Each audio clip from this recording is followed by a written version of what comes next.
এই যে এখানে আমাদের সরস্বতী ঠাকুর বসবে, এখানে পুজোটা এখানে ওপরেই হবে। আর এখানে মোটামুটি ওই যে ওটা পুষ্পপত্র, ওটার বাটাটা সাজাতে হবে। ওইটা রয়েছে আসনের ফলগুলো, ওইটা ভুজছি। এখানে নারকেল কোরানো হয়ে গেছে, আর মা এই যে এখানে ফল কাটছে। এই বটি, ও ফল বানাচ্ছে বলতে হয়, কাটছে বলতে নেই। ফল ধোয়া হয়ে গেছে। গুড মর্নিং বলো। Good morning. এখন বেলা 10টা বাজে। গুড মর্নিং দিদি ভাইকে বলছি গুড মর্নিং। এই যে একজন গুড মর্নিং। এখানে মা ফল এখন বানাক, আর এখানে সব বাসন টাসন ধুয়ে রাখা হয়েছে। এই যে মিহির প্রথম সরস্বতী পুজো বলে কথা, শাড়ি না পরলে হয় তোমরাই বলো। তো এই শাড়িটা কিন্তু মিহির দিদা দাদু দিয়েছে, হ্যাঁ দেখতেই পাচ্ছ। আর সাদা লালের একটা জামদানি, এই বয়স থেকেই কিন্তু জামদানি পরেছে। আর দেখো কুচিওয়ালা ব্লাউজ, পুরো রানী রাসমণির মতন পরেছে। কেমন লাগছে মিহিমুড়িকে সেটা কিন্তু অবশ্যই জানিও।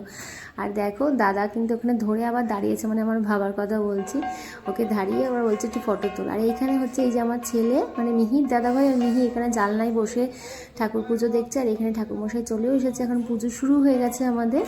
তো আমাদের এখানে এখন যেহেতু ওপরটা হয়ে গেছে, ওপরেই কিন্তু সব পুজো করি, ছোটোখাটো যেরকম এই পুজোগুলো হয় রেগুলারে, সেগুলো সব ওপরেই করি। আর এখানে তো এখন আরতি হচ্ছে। সরস্বতী পুজো লক্ষ্মী পুজো তো বেশি মানে ঘটা করে না, ঠাকুরমশাইদের খুব তাড়া থাকে। আবার তোমাদের সাথে সন্ধ্যেবেলা দেখা করছি। এখন দেখো সেজে গুজে রেডি হয়ে এখন যাচ্ছি মাঠে। আর এটাও কিন্তু মিহির একটা নতুন ড্রেস, তোমরা কিন্তু আগেই দেখেছো। এটা কিন্তু আমি রংতুলির পেজ থেকে নিয়েছি, তোমরা অবশ্যই চাইলে কিন্তু দেখতে পারো। ও কিন্তু খুব সুন্দর কিন্তু ড্রেস বানায় বাচ্চাদের জন্য, অবশ্যই ছেলেদের জন্য বানায়, মেয়েদের জন্য কিন্তু বানায়। তারপরে দেখো এখন নতুন জামাটা পরে, আর এখানে কিন্তু জামাটার মধ্যে মিহি নামটাও লেখা আছে। আর এই যে আমার ছেলে, তখন যে দিয়ে গেছিলাম দুপুরবেলা ওকে মাঠে আগেই, তো ধুতিটা পরে কিন্তু ও ছিল। আর সবাই বলছিল যে মেয়ে দেখতে ওর বাবাকে, যে বিয়ে দিয়ে দাও ছেলেকে এখনই। আর মিহিকে মাঠে পেয়ে সবাই তো খুবই আনন্দ, কে থুয়ে মানে কে কোলে নেবে। ও বলে আমায় দে, ও বলে আমায় কোলে দে। আর মিহি তো পুরো অবাক হয়ে গেছে, কিছুক্ষণ চুপ ছিল, তারপরেই কান্না জুড়ে গেছে। তারপরে আর কারোর কোলেই কিন্তু থাকছিল না। আর এই কান্না বাড়ি অবধি কিন্তু ছিল অনেক রাত পর্যন্ত। অনেক পরে গিয়ে যখন ভেবেছি যে না বাড়িতে এসেছি, তারপরে কিন্তু মিহি শান্ত হয়েছে। এই যে দেখো মিহি সবাইকে এখন অবাক হয়ে দেখছে। মিহি কিন্তু এই প্রথমবার মাঠে এলো, মানে ও দাদাভাইয়ের মাঠে কিন্তু এই প্রথমবার এলো।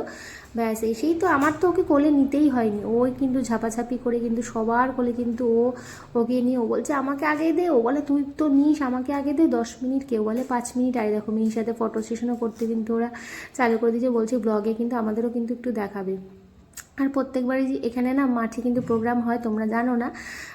এখানে সরস্বতী পুজোর দিন সাংস্কৃতিক একটা অনুষ্ঠান হয়, এখানে যে যেরকম পারে পারফরমেন্স করে, যেটা ভীষণ সুন্দর হয়, বাচ্চারা সবাই কিন্তু করে। এটাই কিন্তু দেখেছিলাম। আর রাত্রিবেলা খিচুড়ি খেয়ে তবে কিন্তু বাড়ি গেছি।